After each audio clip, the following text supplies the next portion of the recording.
Маған оқушылар сұрап жатыр, қалай мотивациямды арттырсам болады деп. Бізде ол мотивацияны арттырудың екі түрі бар негізінен. Біріншіден ол controlled motivation және де autonomous motivation. Controlled motivation деп отырғанымыз бізде ол бір нәрсе, яғни 5 алсам немесе 2 алмасам деген сияқты. Бүгін мысалға тесттен дайындалуым керек, ертең 2 алмас үшін немесе ертең 5 алу үшін деген сияқты. Бұл сырттан келетін мотивация болып табылады, и бұл сізге негізінен тревога береді.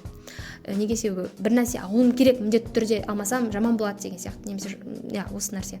Екінші бізде autonomous motivation, яғни ол autonomous motivation қай кезде пайда болады?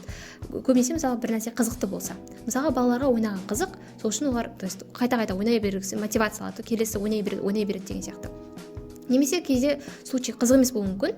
Мысалы спортпен шұғылдану бізге бәрімізге қызық емес. Шаршайсыз, мышцаларыңыз ауырады. Бұл бізде, қызық емес болса да, сіз салауатты өмір сүру үшін осы спортпен айналысасыз. Сізге ол мотивация береді, здоровый болу деген сияқты.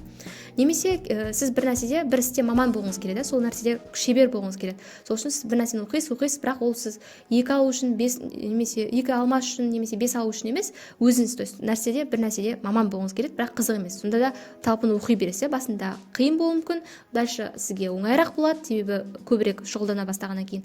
И сіздің өзіңіздің результаттарыңыз сізге мотивация береді. Вот, егер де дәл осылай сіздер autonomous motivation болу керек контролдың орнына, егер сіздер солай ауыстыратын болсаңыз, сізге кез келген істің маманы боласыздар. Әзірге осы, тыңдағандарыңызға рахмет, сау болыңыздар.